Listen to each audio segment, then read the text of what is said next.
ठीक है ना, पावर वन और उसके बाद में पावर वन और उसके बाद में सब चीज ए बी में दी है। दूसरी ऑब्जर्वेशन आई n+1 टर्म्स होते हैं, जितनी डिग्री होती है उससे एक ज्यादा बार खुलता है। माने किसी की डिग्री अगर 7 है तो पक्की बात 8 बार ओपन होगा, माने 8 टर्म्स ओपन होंगे।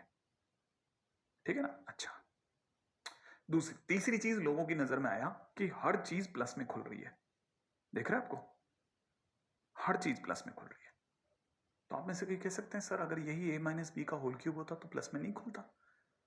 अब ये थोड़ा सा संशय की बात है।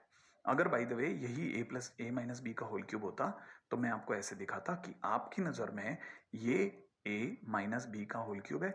हो सकता है कोई विद्वान इसे a+-b का होल क्यूब देख रहा हो, तो वो उसे a क्यूब देखेगा, है ना। फिर अगले टर्म में लिखेगा 3 मल्टीप्लाइड बाई a की पावर 2 माइनस b की पावर 1। फिर अगली बार लिखेगा 3a b की माइनस b की पावर 2। फिर अगली बार लिखेगा माइनस b का होल क्यूब। ऐसा भी तो लिखता है वो। तो जब वो इसे ओपन करेगा तब जाके माइनस अपने आप बाहर आ जाएगा। माने लोगों की नजर में सीधा सीधा प्लस खुला। ऑब्जर्वेशन है, ऑब्जर्वेशन है ना, मतलब हम इसमें स्ट्रिक्ट नहीं है, लेकिन हमने ऑब्जर्व किया, हम सोच रहे हैं ऐसा कि ऐसा सभी होता है। अच्छा, अब लोगों की नजर में अब एक बच्चे के दिमाग में आया कि सर एक और चीज मैंने ऑब्जर्व करी। आप क्या यहाँ डिग्री 3 लेके आए थे, एक ही, फिर 2 हो गई, फिर एक ही अगले बार डिग्री 1 हो गई, फिर अगली बार एक ही डिग्री 0 हो गई। क्यों? क्योंकि बी क्यूब रह गया तो मतलब एक ही डिग्री 0 हो गई। तो दूसरे ने पूछा कि सर कहाँ कहाँ कहाँ, कैसे, समझ में नहीं आया। तो उसने कहा देखो ऐसे, सर ने अभी भी जो लिखा ना उसमें ध्यान से देखोगे ना तो यहाँ एक ही डिग्री 3 है, फिर एक की डिग्री 2 हो गई, फिर एक की डिग्री 1 हो गई, फिर एक की डिग्री 0 हो गई। माने एक की डिग्री धीरे धीरे एक एक करके डिक्रीज हो रही है। और बी की डिग्री 0 से 1, 1 से 2, 2 से 3 इंक्रीज हो रही है। माने ए बी में हर बार यही शिफ्टिंग होती है कि अगर पावर n होती है तो अगली बार n-1, फिर n-2, ऐसे कम होते होते 0 तक जाती है। और जो उसका साथी है बी, ए के साथ वाला जो बी है, उसकी डिग्री 0 से बढ़ते बढ़ते n तक जाती है। इसकी n से 0 तक जाती है, उसकी 0 से n तक जाती है। अच्छा, यहां तक की बात समझ में आ गई। अब किसी चीज पे भी अगर कोई छोटा मोटा भी अगर कोई करेक्शन है तो बस वो ये रह गया कि सर बस एक चीज नहीं पकड़ना आती हमें कि सर यहां आपका 2 आता है, यहां 3 आ जाता है, ये नहीं समझ में आता, इसका भी कोई लॉजिक है क्या। मैंने कहा इसका भी लॉजिक है, लेकिन थोड़ी सी देर वेट कर लो, हो सकता है किसी ट्रायंगल में कुछ मिल जाए। ठीक है, अच्छा अच्छा सर हम समझ गए। ठीक है, कुछ बच्चे हैरान है, क्या समझ गए। ठीक है, कुछ बच्चे कमेंट में लिख रहे हैं कि कौन सा ट्रायंगल की बात करने वाले हैं सर। ठीक है, तो अपन चलते हैं आगे, है ना। फिलहाल इतने ऑब्जर्वेशंस। अब ये जितने भी ऑब्जर्वेशन मैंने आपको बताए ये आप अपनी कॉपी में कैसे लिखेंगे, मैंने तो आपसे डिस्कस कर लिया। आपको अपनी कॉपी में इन्हीं के नीचे बस ऑब्जर्वेशन लिखने हैं 1 2 3 4 करके। तो first observation that is this one कि नंबर ऑफ टर्म्स अगर डिग्री n हो, इफ डिग्री इज n लिख लीजिएगा, इफ डिग्री इज n, अगर डिग्री n हो, ये मेरे हिसाब से शायद ये गलत दिख नहीं रहा होगा, if degree is n then number of terms is equal to n+1। Clear.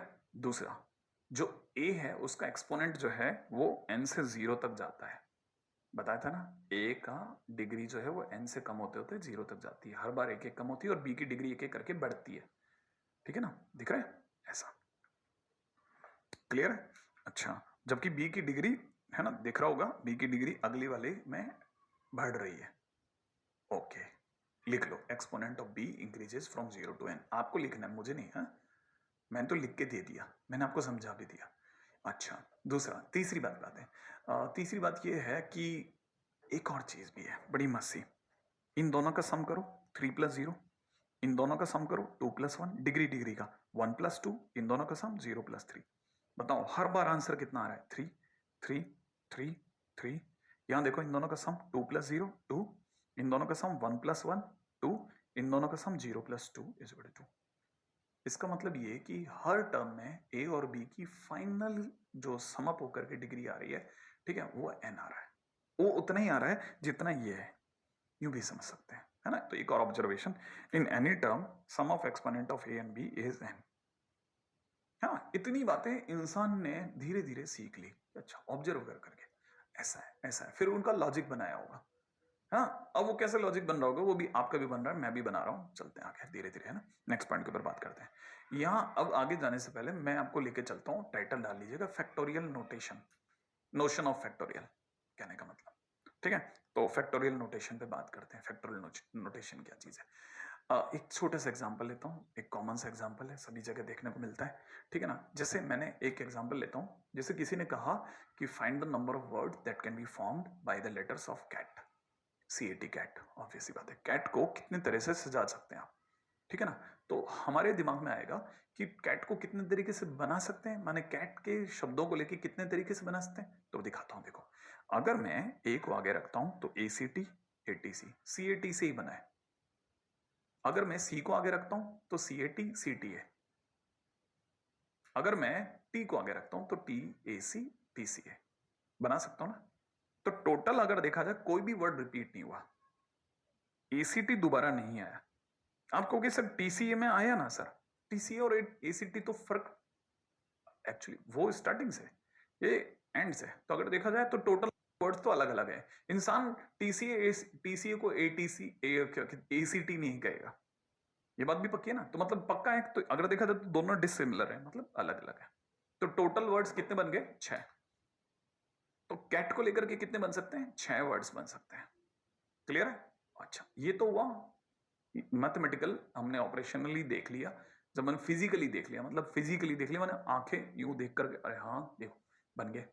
अब अगर इसे मैथमेटिक्स में देखते तो ये तरीका नहीं होता। मैथ्स में इसी चीज को देखने का ये तरीका होता है कि हमें 3 वर्ड्स को दिया गया है, तो हमने क्या किया, 3 डब्बे खोल दिए, ठीक है। हर बार आप चाहो तो CAT लिख लो, ठीक है। CAT लिख लिया। लिखने के बाद बहुत सिंपल ऑपरेशन है, इतना सा करना है कि पहले पोजीशन पे बैठने के लिए आपके पास कितनी चॉइसेस हैं बताओ। तो आप कहोगे CAT, आपके पास कितनी चॉइसेस होगी? 3। क्लियर है? तो 3 में से कोई एक चुनोगे भाई। एक डब्बे, मतलब ये तो एक डब्बा है ना, इस डब्बे में तीनों में से किसी एक को तो बैठाओगे। तो 3 में से कोई एक चुना, बैठा लिया। जैसे मान लो किसी को लगा सर मैं तो टी को बैठाना चाहता हूं, तो टी को बैठा दे। अब आगे टी दोनों में से गायब हो जाएगा। क्लियर है? अब अगले डब्बे में चलो, अगले डब्बे में आपके पास कितनी चॉइसेस हैं? 2। तो आप यहां लिख दोगे फिर अगले के लिए 2 चॉइस, फिर अगले के लिए 2 चॉइस। क्लियर है? फिर अगले के लिए कितनी चॉइस है? 2। अब दोनों में से कोई एक तो बिठाओगे ना डब्बे में। अब डब्बे में आपने सोचा कि मैं तो सर सी को बिठाना चाहता हूं, तो सी को यहां बैठा दिया। सी बैठाते ही दोनों सी गायब हो गए। तो अगले डब्बे के लिए कितनी चॉइस रहेगी? 1, फिर 1। इसका मतलब ये कि टोटल हमारे पास कितनी चॉइसेस हैं? 6। माने हम इनके टोटल कितने कॉम्बिनेशंस ला सकते थे। कॉम्बिनेशन देखा आपने, ठीक है ना। हाँ बिल्कुल, आप ध्यान रखना ये। अब तरीका समझ में आया आपको, है ना। जो मैंने आपको सिखाया वो बिल्कुल सिंपल सा तरीका है। अब मैं इसी चीज को दोबारा दिखाता हूँ with the help of animation. Clear? तो मतलब हमारे पास 6 टोटल वर्ड्स बने। इसी को मैथ्स में अगर देखा जाए, जो कॉम्बिनेशन बताया मैंने उनको समझाता हूँ, ठीक है। जैसे हमारे पास पहले नंबर पे TCA था, अगर फिर से TCA था, ठीक है। तो पहली जगह हमारे पास 3 की चॉइस थी, ठीक है। अब मान लेते हैं कि जो प्लेस 1 है वो फिक्स हो गया, अभी भी हमारे पास 2 लेटर रह जाएंगे, राइट है। और अगली बार में 3rd प्लेस पे आकर के हमारे पास में सिर्फ एक ही लेटर रहता है। वही जो मैंने आपको बताया कि भाई पहले प्लेस पे हमारे पास 3 चॉइसेस थी, फिर एक कैंसिल आउट होगी। फिर अगली बार हमारे पास में C और A करके 2 चॉइस रहेगी, ठीक है। फिर एक कैंसिल आउट होगी, फिर एक ही चॉइस रहेगी। तो मतलब ये कि कुल मिलाकर के हमारे पास finally total number of possible words 3 into 2 into 1।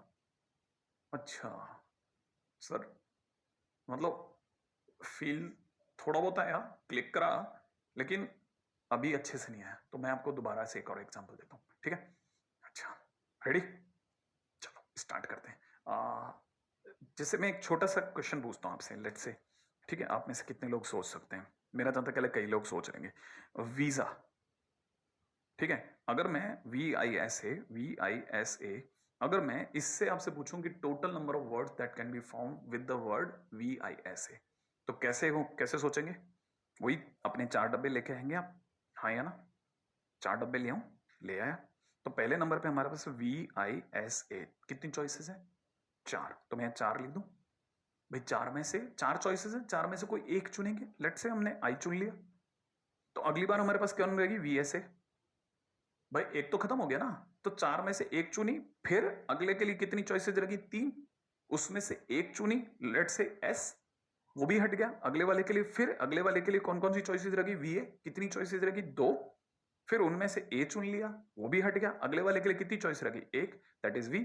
तो इसका मतलब ये कि हमारे पास में हर डब्बे के लिए जो जो चॉइसेस थी उनको काउंट करते चले गए, तो हमारे को पता चल गया total number of choices are 4 into 3 into 2 into 1 that is 24। माने अगर कोई वीआई ऐसे वीजा से आपस में इसे घुमा घुमा करके नए नए वर्ड्स बनाए मीनिंगलेस मीनिंगलेस, तो 24 डिफरेंट डिफरेंट वर्ड बन सकते हैं, 24 डिफरेंट वर्ड्स बन सकते हैं। क्लियर है? अब मैं आपको एक क्वेश्चन देता हूं एक और, ठीक है? तो जिनका भी आंसर 24 था, बहुत बढ़िया, शानदार काम कर रहे हैं आप। और जो थोड़ा सा सो रहे हैं उन्हें जगाया जाए, ठीक है? या जो समझ रहे थे और अभी जगे हुए थे, जिनका मेरे को पता नहीं चला, उनके लिए अगला क्वेश्चन है। रेडी? बहुत सिंपल क्वेश्चन दे रहा हूं, लीजिए। क्वेश्चन है, कितने वर्ड्स बन सकते हैं बायजूस से? फटाफट find the number of words that can be formed by the letter of the word Byju's. फटाफट बताइए बताइए बताइए बताइए। अरे बताओ बताओ भाई, बताओ बताओ बताओ। पानी पी लेता हूं मैं, है ना?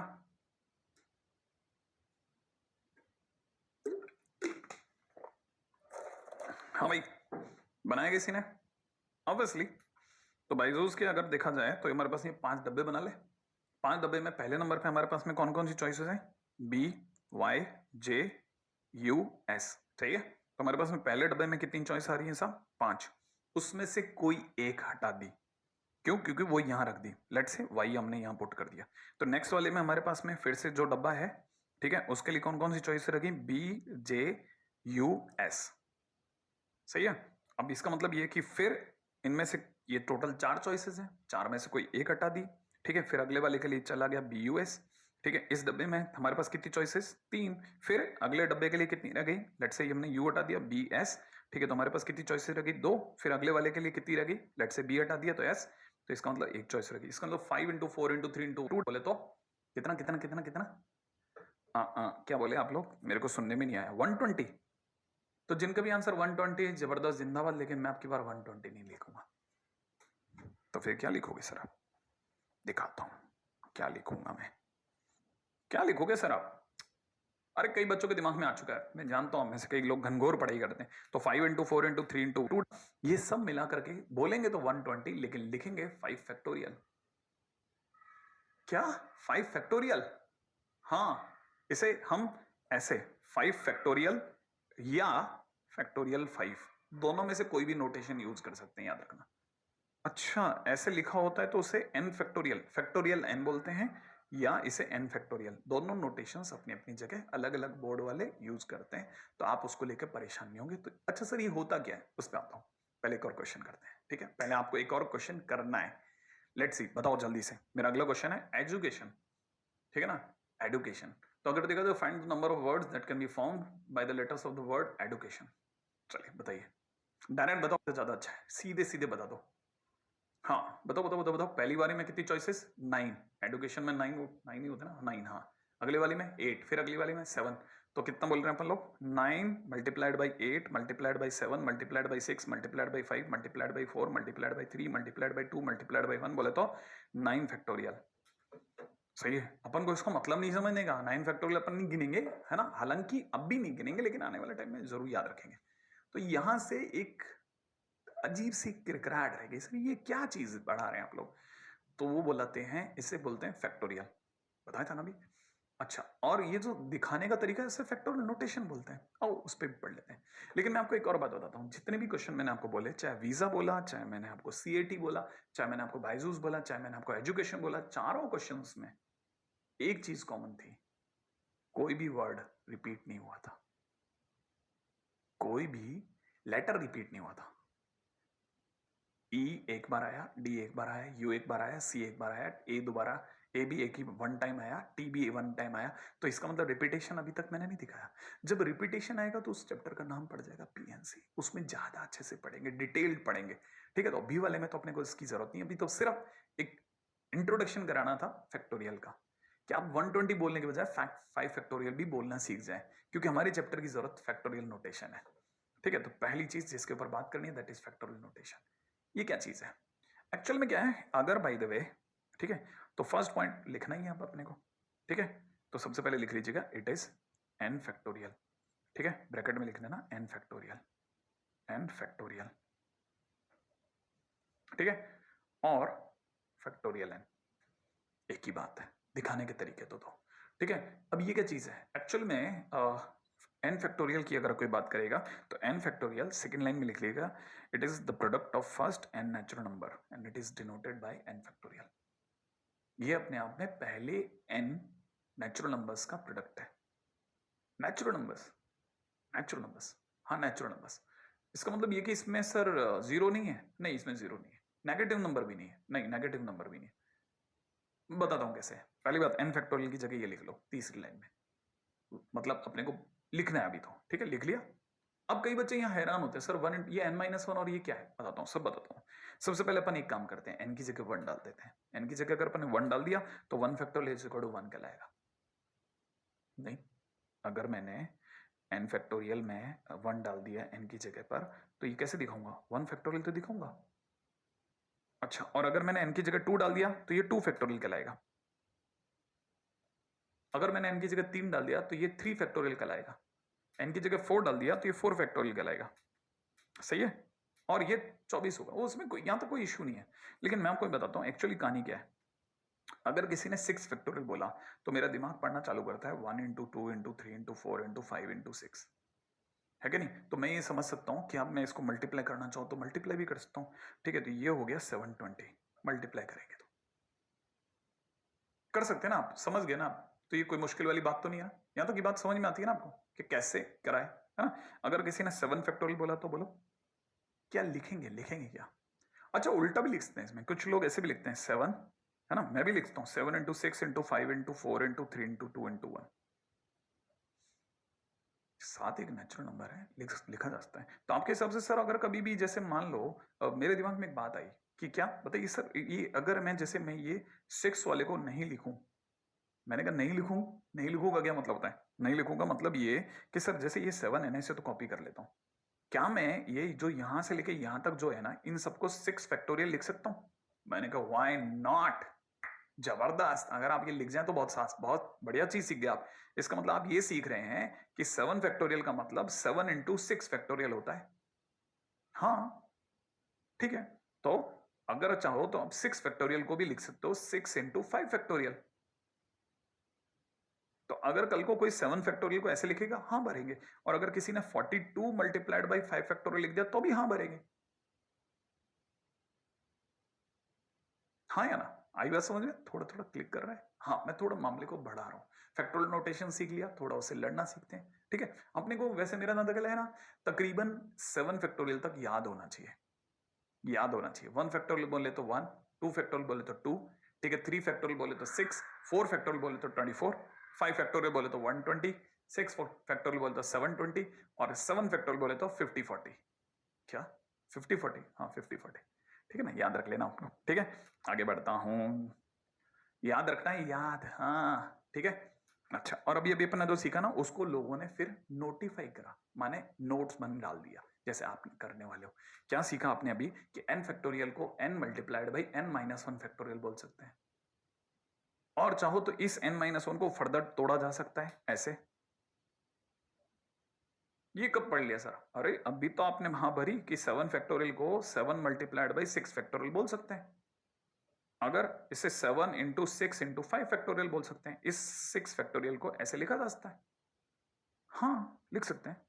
तो इसका मतलब ये कि लोगों ने समझ लिया कि कल को ये 7 ना होकर के n फैक्टोरियल होता, तो फिर ये 7 जब बाहर आया तो n बाहर आता, और 6 फैक्टोरियल का मतलब n में से 1 कम हो जाता, ऐसे। भाई आप n की जगह पर 7 डालो ना, 7 डालते ही 7 फैक्टोरियल इस गढ़ में कितना, 7 इंटू n-1 बोले तो 6 फैक्टोरियल। तो ऐसा लिख सकते हैं ना, हमने वही तो लिखा है। तो लोगों ने इसे नोटिफाई करा, माने इसे जनरलाइज कर दिया। ओके, जनरलाइज करके ऐसे लिखा जा सकता है, बिल्कुल। तो फिर लोगों ने कुछ और चीजें सीखी कि फैक्टोरियल 5 को 5 इंटू 4 फैक्टोरियल लिखा जा सकता है, और 4 फैक्टोरियल बोले तो 24, तो मतलब 120। 6 फैक्टोरियल को ऐसे लिखा जा सकता है, आप भी लिख लो, सही है। ओके, अब इसमें एक इंटरेस्टिंग चीज सिखाता हूं। एक्चुअल में क्या है ना, ये जो चीज सिखाई जाती है इसका बड़ा जबरदस्त वो रहता है। ये n इंटू में n-1 फैक्टोरियल, ये ऐसे लिखा हुआ है, ठीक है ना। अच्छा, आप में से कोई एतराज नहीं करे तो n-1 को वहीं पकड़े रखते हैं, इसे n factorial divide by n लिख देता हूं, लिख देते हैं। फिर क्या करते हैं ना, अपन n की जगह 1 डालते हैं, पूरी कहानी में। तो n की जगह 1 डालते 1 factorial upon 1 is equal to में यहां 0 फैक्टोरियल हो जाएगा इस साइड। फिर क्या 0 फैक्टोरियल होता है सर? देखो ना आपके सामने 0 फैक्टोरियल यहां हो गया, और 1 फैक्टोरियल बोले तो 1 अपॉन 1, 1 बाई 1 बोले तो 1। इसका मतलब ये कि 0 फैक्टोरियल इज इक्वल टू 1, ये प्रूफ हो गया। तो लेकिन सर 0 फैक्टोरियल होता है? हाँ होता है। अच्छा, लेकिन सर आप तो कह रहे थे नेचुरल नंबर्स। नहीं, मैंने बोला था कि multiplication of n natural numbers को हम लोग n फैक्टोरियल दिखाते हैं, लेकिन अंदर 0 जाता है या नहीं जाता उस पर बात नहीं है। याद रखना, उसमें 0 जा सकता है। तो मतलब आप बाद में माइनस के लिए भी बोल देंगे? नहीं नहीं नहीं नहीं, एक्चुअल में जैसे किसी ने अगर भाई तो नेगेटिव नंबर बोल दिए तब भी ये काम नहीं करता, बिल्कुल काम नहीं करेगा। तो मतलब ये कि n फैक्टोरियल के नाम पे अगर कल को कोई n फैक्टोरियल बोलता है, ठीक है, तो मैं एक लंबा शॉट देता हूं, देखें हम में से कितने लोग समझ जाएंगे। इसका domain n belongs to whole number होता है, माने n के नाम पे आप होल नंबर डाल सकते हैं, माने 0 1 2 3 4 5 6 से ऊपर सब नंबर डाल सकते हैं। लिख लो आप, है ना। एक बात, आगे बढ़ता हूं तब तक, ठीक है। अगर मैंने n की जगह 1 डाला तो 0 फैक्टोरियल 1 आता है, जो अपन ने लिखा हुआ है ऑलरेडी, ठीक है। यही चीज अपन ने अभी भी नोट डाउन करी थी, ठीक है। तो 0 फैक्टोरियल का प्रूफ हो गया, है ना। -1 अपने आप में डिफाइंड नहीं होता, ठीक है। आगे बढ़ते हैं, नेक्स्ट। अब एक चीज और सिखा रहा हूं, अगला है फार्मूला फॉर द कॉम्बिनेशंस। ये भी आप डाल दीजिएगा। ये फार्मूला फॉर द कॉम्बिनेशंस क्या चीज है ना, पहले सबसे पहले आप टाइटल डाल लो, ठीक है, फिर मैं आपको समझाता हूं एक एक चीज को, ठीक है। देखिए सबसे पहली चीज तो फार्मूला फॉर द कॉम्बिनेशन में पहली चीज है एनसीआर, वो भी लिख लो आप। क्या चीज? एनसीआर, ठीक है। याद रखना, एनसीआर से इसे रिप्रेजेंट करेंगे, एनसीआर बोलेंगे या एनसीआर बोलो, या सी लिख करके ब्रैकेट में एन को आर बोलो, या फिर ऐसे ब्रैकेट में एन ऊपर और आर नीचे, ऐसे लिख लो। सब एनसीआर है, सब क्या है? एनसीआर है, ठीक है। ये एक्चुअल में क्या चीज है? ये एक्चुअल में नंबर ऑफ कॉम्बिनेशंस है, ठीक है ना। या यूं समझिए, number of selections, number of selections of r different things from n distinct things। r चीजों को चुनने के तरीके n चीजों में से, ठीक है। It is number of selections of r distinct, ये है अपने पास लिखा हुआ, ठीक है। नंबर ऑफ सिलेक्शंस है ना, एक्चुअली में क्या है, इसको ऐसे लिख लीजिएगा पहले, सबसे पहले काम लिखने का, फिर मैं समझाने का काम करता हूं आराम से, ठीक है। अब ये क्या चीज है वो बताता हूं। जैसे मान लीजिए कि किसी ने मेरे से कहा कि मुझे किसी ने 10 में से 3 चीजें चुनने को बोला है, माने किसी मतलब रूम के अंदर 10 बॉल रखी हुई है। क्या लिखी हुई है? 10 बॉल रखी हुई है, 10 अलग अलग है, मैं देख के पहचान सकता हूँ ये रेड है, ये ब्लू है, ये ब्लैक है, ऐसे व्हाइट। अब 10 बॉल्स में से मुझे 3 बॉल चुन के लाने को किसी ने कहा, तो मैं 10 में से 3 बॉल कैसे चुनूंगा? ये कितने तरीके से चुन सकता हूँ? मतलब मैंने लाल चुनी, ना ना ना ये अच्छी नहीं है, ब्लैक वाली चुन लेते हैं, चलो ब्लैक वाली। फिर दिमाग में नहीं नहीं नहीं व्हाइट वाली चुन लेते हैं।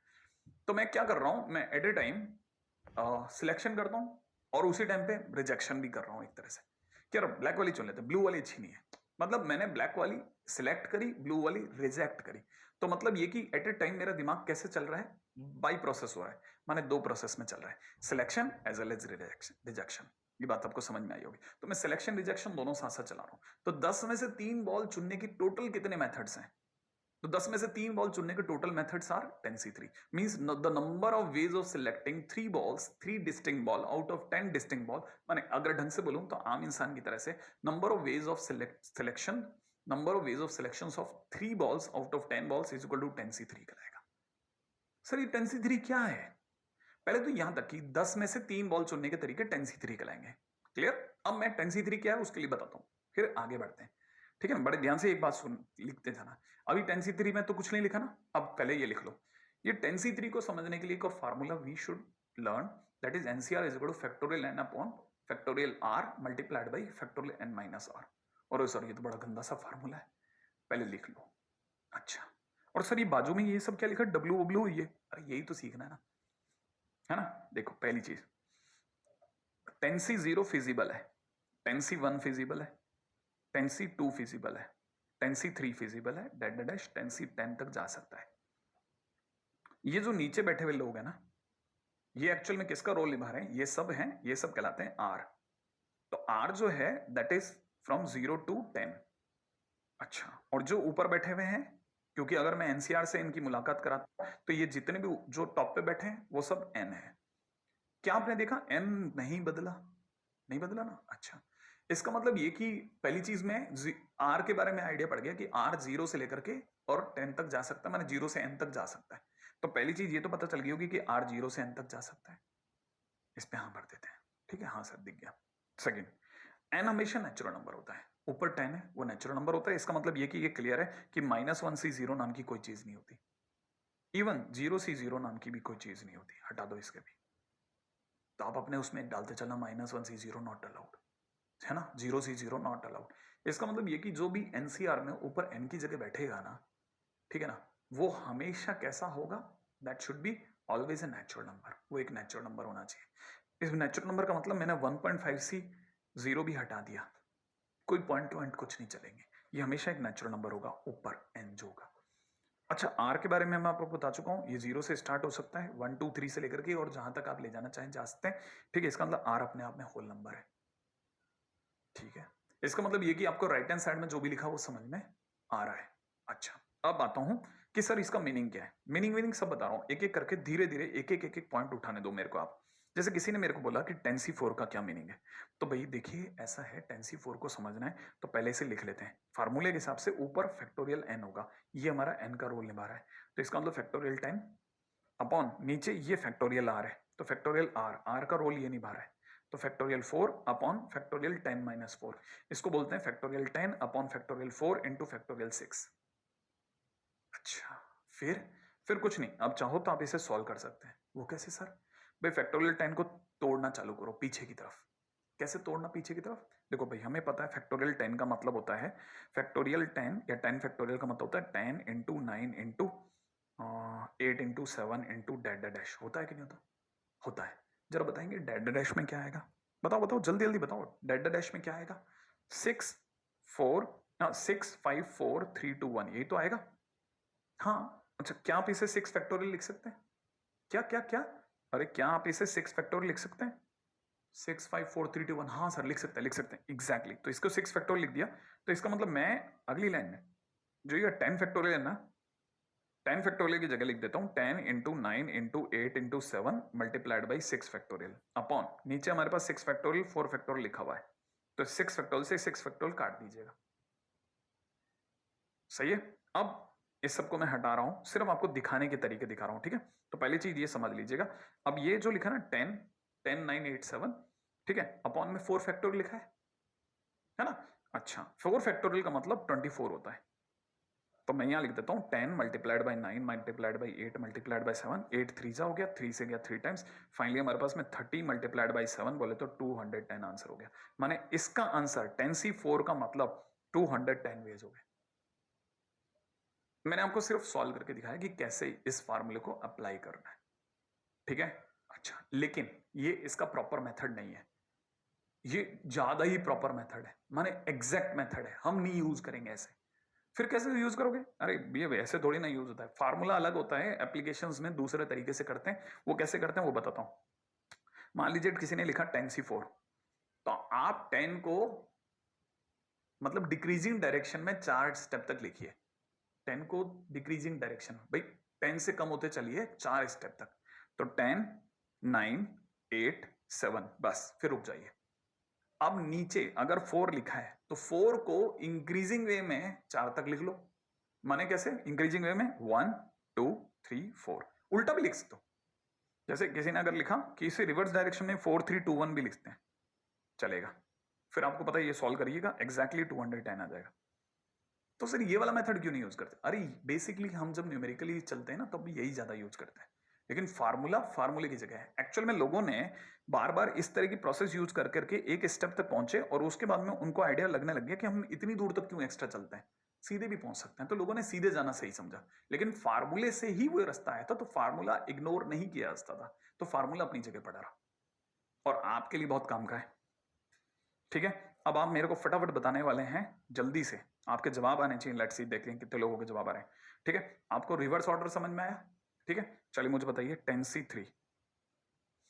हाँ हाँ बताओ, 10c3 की वैल्यू, वैल्यू ऑफ 10c3 बताओ, 10c3 की वैल्यू बताओ। इधर उधर की सारी बातें बंद, पहले सीखने का काम चालू है। 10C3 का मतलब रिवर्स ऑर्डर में लिखना है 3 स्टेप तक, 10, 9, 8, नीचे 3 को रिवर्स ऑर्डर में 3, 2, 1, 3 से गया 3 टाइम्स, 2 से गया 4 टाइम्स, कहने का मतलब 120। एग्जैक्टली, जिनका आ गया, बहुत शानदार खेल रहे हैं आप लोग, बूम। ठीक है, अगले नंबर पे चलता हूँ, नेक्स्ट पॉइंट। ठीक है, मुझे बताना जरा जल्दी से।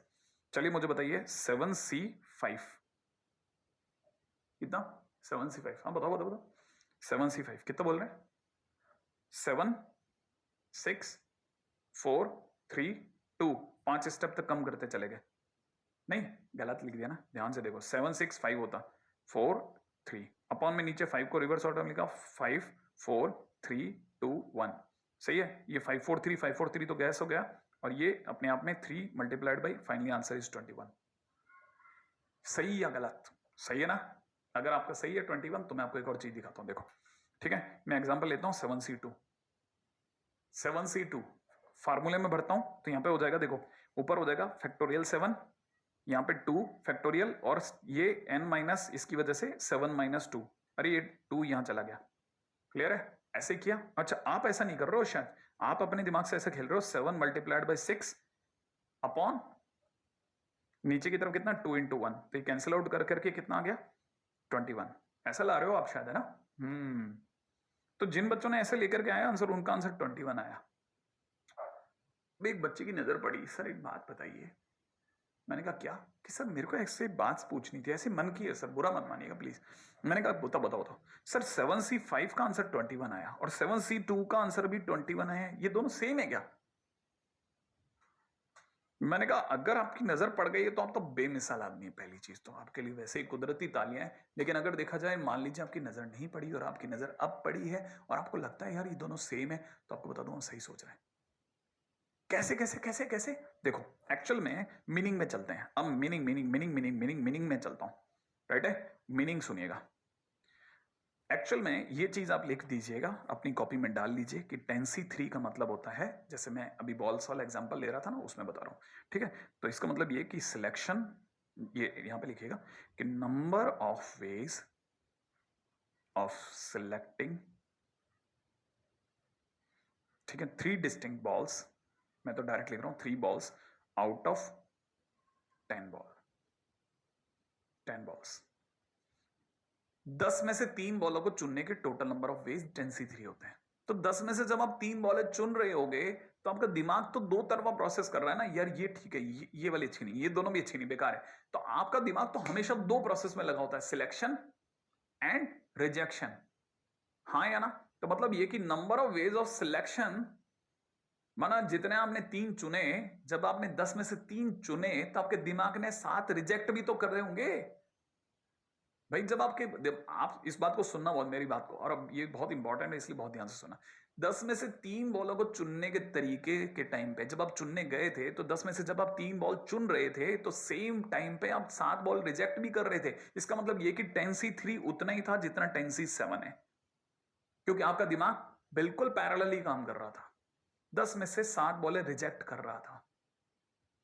तो अच्छा, एनसीआर का मतलब एन में से आर चीजों को चुनना। हाँ, तो इसीलिए जब आपका दिमाग एनसीआर कर रहा होता है, माने एन में से आर चीजें चुन रहा होता है, तो बची हुई एन माइनस आर चीजें रिजेक्ट भी कर रहा होता है।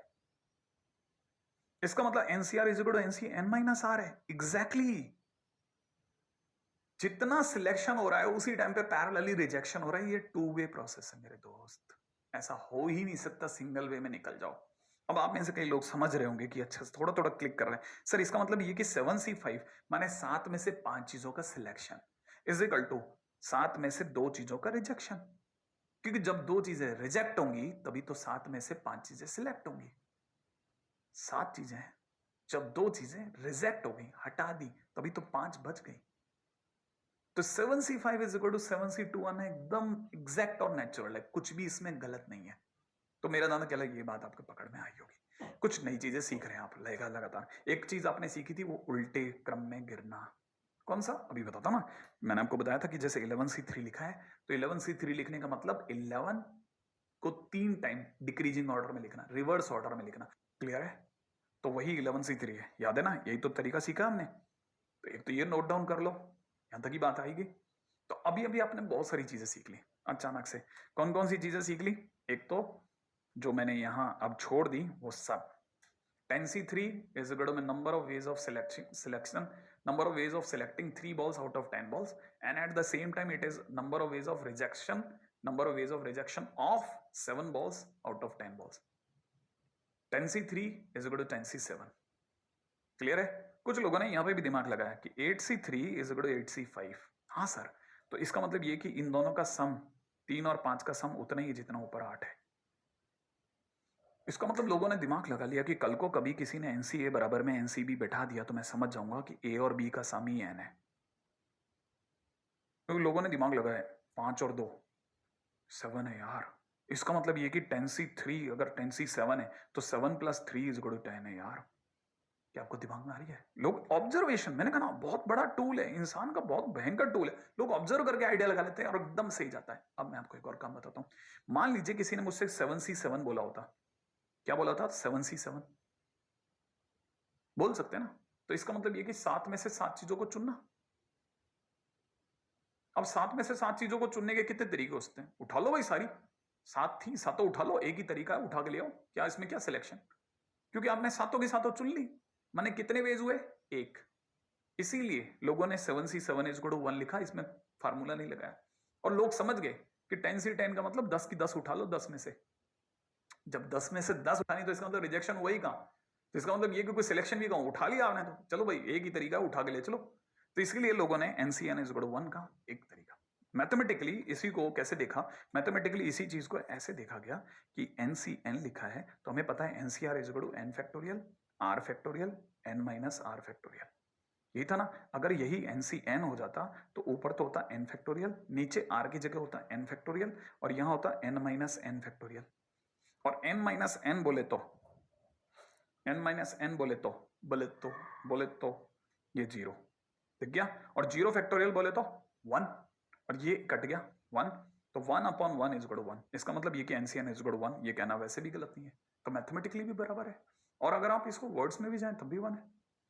क्या आपको ये बात समझ में आ गई है ना? बस ये दिमाग में भरते चला। चलिए आगे बढ़ेंगे नेक्स्ट। ठीक है, फार्मूला फॉर द कॉम्बिनेशंस।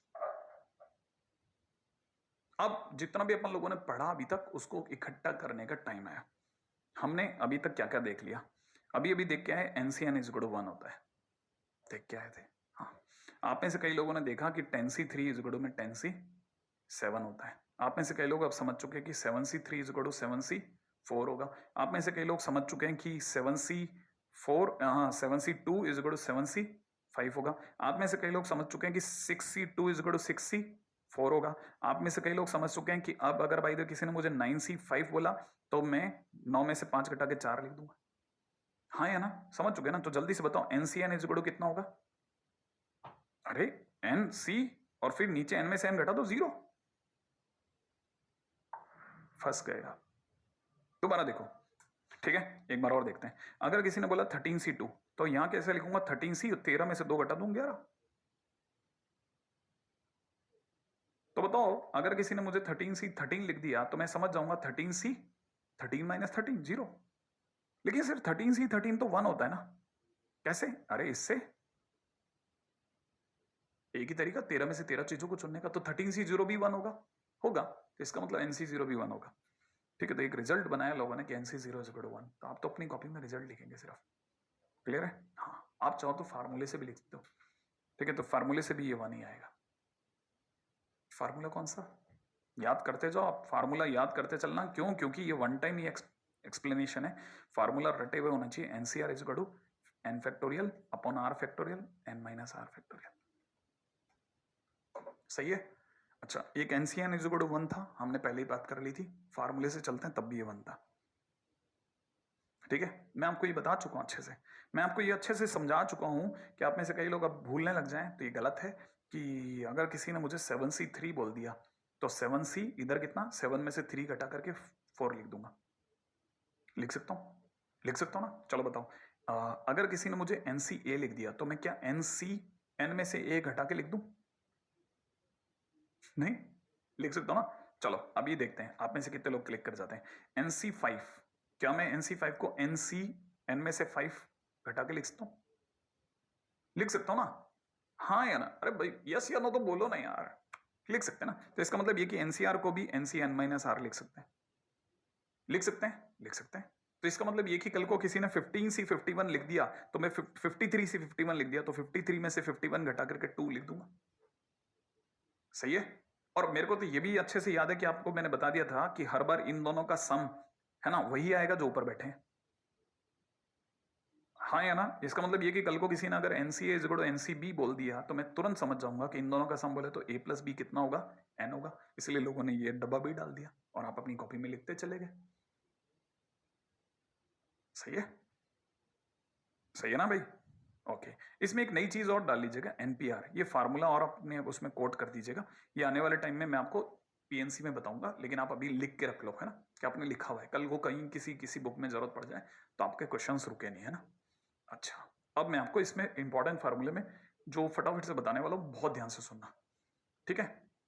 अगला पॉइंट, अगला पॉइंट क्या है, NCR plus NCR minus one का सम जो होता है N plus one C R होता है, ठीक है। प्रूफ बाद में बताऊंगा, पहले मैं बताता हूं इसको कैसे याद रखना है। जब भी ऊपर वाला सेम हो और नीचे वाले में एक का डिफरेंस हो, ठीक है, तो हमेशा ऊपर वाले में एक बढ़ा दो, नीचे वाले में जो बड़ा हो उसे पकड़ लो। क्या क्या क्या क्या सर, बताता हूं दोबारा, सुनना फिर से, ठीक है ना, बहुत ध्यान से सुनना, बहुत ध्यान से। अगर किसी ने आपको NC2 और NC3 लिख दिया तो देखिए, क्या नीचे वाले में डिफरेंस एक का है, हाँ एक का है। ऊपर वाला सेम है, हाँ है, तो ऊपर वाले में एक बढ़ा दो, n+1 कर दो, और नीचे वाले में जो दोनों में बड़ा है उसे पकड़ लो, तो NC3। क्या आपको ये बात समझ में आई थोड़ी, अभी भी नहीं आई, एक और ट्राई करते हैं, ठीक है, देखें, एक और ट्राई करना, बड़े जल्दी जल्दी फटाफट ये लिखना है, आपने एग्जाम्पल लगाना फिर आगे चलना, ठीक है। फिर आपसे वापिस पूछूंगा, मान लीजिए किसी ने लिखा n+2 CR, किसी ने लिखा n+2 CR+1। देखिए फटाफट से, क्या ये ऊपर वाला सेम है, सेम, ऊपर वाला सेम है, नीचे वाले में एक का डिफरेंस है, हाँ या ना, R और R+1 में एक का डिफरेंस है, तो हमेशा जो ऊपर वाला है उसमें एक बढ़ा दो, एक बढ़ाओ, तो n+2 में एक ऐड करो तो n+3 बन जाएगा। C, इन दोनों में बड़ा कौन है, इन दोनों में बड़ा कौन है, R+1, तो R+1 लिख दो। ये एक रिजल्ट है, हम इसे याद रखेंगे, बहुत यूज करता है आईटी, खतरनाक यूज करता है, ठीक है। चलो, अब आप में से सभी के लिए सुनना, अब मैं सभी के लिए एक एग्जांपल दे रहा हूं, ठीक है। ये ध्यान रखना, ऊपर वाला सेम होना चाहिए और नीचे वाले में एक का डिफरेंस होना चाहिए, तो ऊपर वाले में एक बढ़ा दो, ठीक है। CR, ये आप अपनी कॉपी में नोट डाउन कर लें, आप चाहो तो वो जो मैंने एग्जाम्पल लिखे वो भी लिख लें, और एक एग्जाम्पल का जवाब देने के लिए तैयार रहिए। आइयो,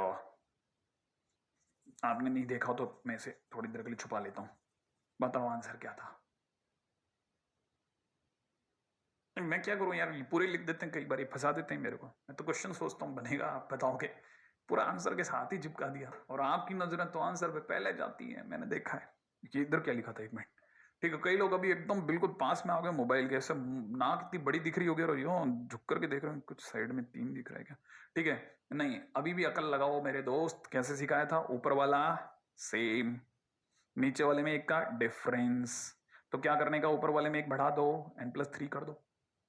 C, नीचे वाले में जो बड़ा है उसे पकड़ लो, बड़ा कौन है, R+1 और R+2 में, R+2, तो आंसर इज R+2, यही लिखा है।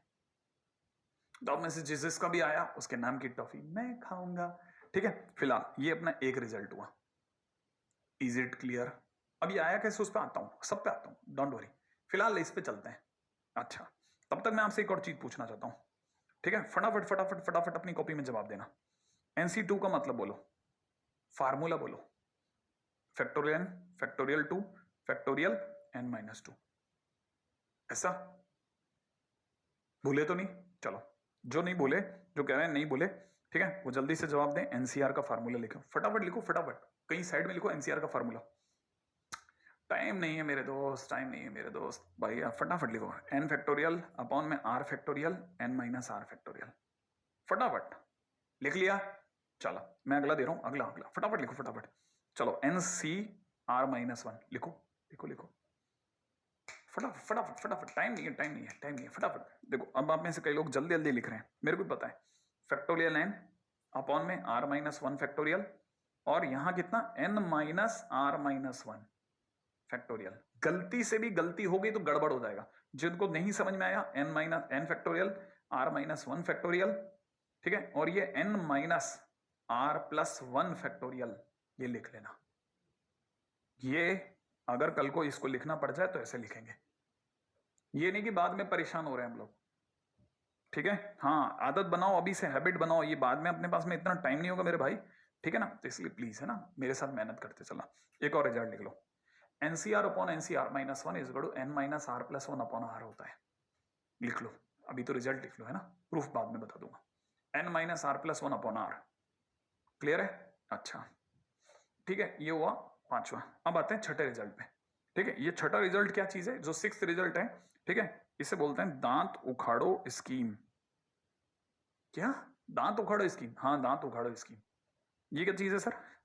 ये तो बढ़िया है, ये बहुत शानदार चीज है। देखो साहब, एनसीआर है ना, एनसीआर, मजाक मजाक में सही, लेकिन चीजें लर्न हो जाए तो क्या बुरा है।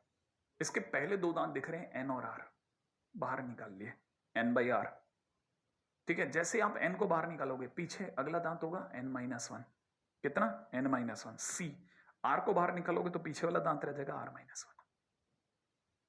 ये क्या मतलब हुआ? अरे ये मतलब ऐसा हुआ जैसे 10c4 लिखा है, आप चाहो तो 10 और 4 को बाहर बुला सकते हो, आजा बेटे बाहर आजा। तो 10/4 दोनों दांत उखाड़ दिए, पीछे 10 के पीछे कौन रह गया? 10 के पीछे कौन रह गया? 9। सी, 4 के पीछे 3। अब मेरे को पता है बच्चे के दिमाग में क्या आता है, जो क्लास में अक्सर मेरे से पूछा, सर ये 9 और 3 भी उखाड़ने क्या? हाँ उखाड़ो, 10/4, 9 और 3 उखाड़ो तो 9/3। तो 9 के पीछे क्या रह गया? 8c2। बात समझ में आई? दांत उखाड़ो स्कीम जबरदस्त काम करती है भाइयों, मैं आपको बता रहा हूं, क्वेश्चन बिछ जाएंगे आपके आगे। तो फिलहाल यहां तक की बात में पकड़ में आया होगा। तो एनसीआर का मतलब N by R, N minus one C R minus one. एक और दांत उखाड़ा तो ये, क्या तक की बात समझ में आई, है ना, पकड़ में आ रहा है ना। चलो अब आगे बढ़ते हैं, ठीक है। चलो ओलंपियाड लेवल के क्वेश्चन करते हैं अपन, क्या ओलंपियाड लेवल के क्वेश्चन करते हैं। चलो पहला क्वेश्चन, ठीक है, फटाफट से करके बताओ। 10c4, फटाफट फटाफट फटाफट, आपके पास टाइम कम है, आप भूलो मत। 10c4 कितना है आंसर? कर रहे हो? जल्दी लिख लो, क्या किया बताओ। 10c4 का मतलब मैंने क्या बताया था? 10 को 4 टाइम्स रिवर्स ऑर्डर में लिखो, 10 9 8 7, नीचे 4 को भी रिवर्स ऑर्डर में लिखो, 4 फैक्टर एक तरह से, 4 3 2 1, ये लिखा। तो ये 4 2 जा 8, तो ये गया 3 से गया 3 टाइम्स, आंसर इज 210। सही है, मैंने 210 इज द राइट आंसर। जिनका भी सही है इस बार पक्का ओलंपियाड। अगला पे चलो। अगला क्वेश्चन ये रहा, 8c4 8c3। फार्मूला बता रखा है मैंने आपको, तरीका बताया था, तरीका बताया था। क्या आपको नहीं लगता ऊपर वाला सेम है, नीचे वाले में एक का डिफरेंस है? लगा या नहीं लगा? हाँ या ना?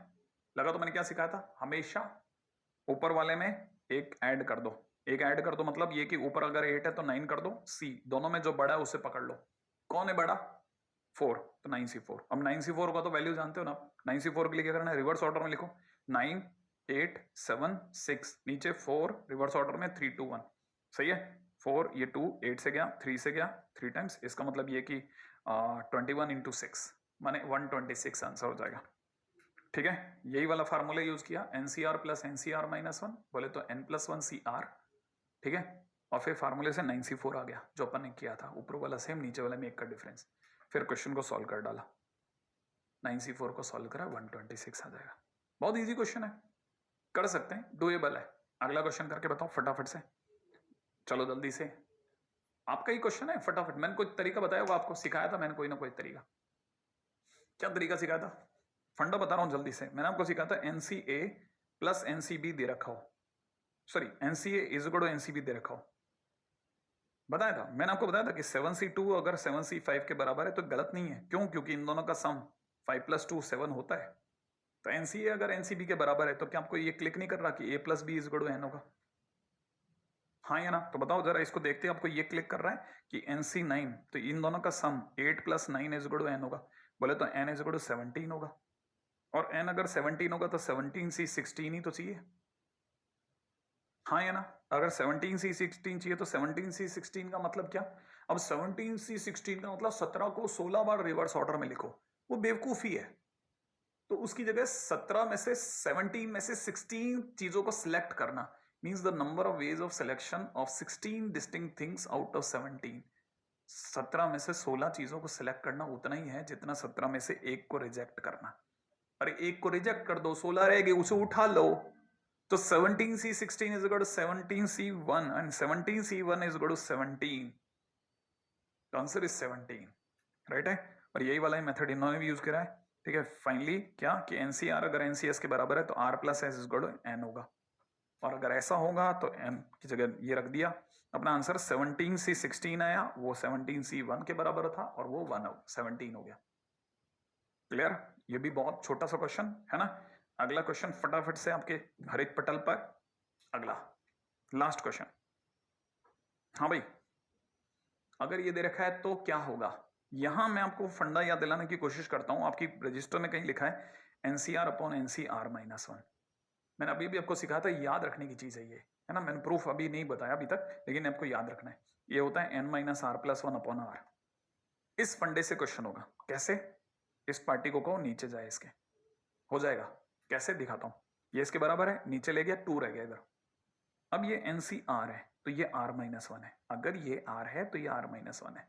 हाँ, अगर वो 14 है तो 14 माइनस 1 है। तो ये अपने आप में मुझे पता चल गया कि ये n माइनस आर की जगह कौन काम कर रहा है, 14। n minus R plus 1 upon कितना से कहा था, आर की जगह 14, और ये इक्वल टू 2 होगा। देखो यही चीज यहां लिखी है, ठीक है। फिर 14 2 जा 28, और तब तक 28 प्लस 13 कर दिया, तो फाइनली हमारा आंसर 41 आ गया। बहुत प्यारे प्यारे छोटे छोटे क्वेश्चन हैं, लेकिन फार्मूले याद होने चाहिए। फिलहाल इस प्यारे से मैसेज के साथ मैं अब आपसे अलविदा लेता हूं। वापस से वही, अपने माता पिता का खूब सम्मान करें, उनसे खूब सम्मान पाएं, पढ़िए पढ़ाइए, खूब जबरदस्त मेहनत कीजिए, चैप्टर को बिखेर के रख दीजिएगा, ठीक है। आज के दिन के नोट्स बना के रखना, कल फिर मिलता हूं। भाई बहनों से नोक झोंक प्यार व्यार चलता रहेगा। जय हिंद।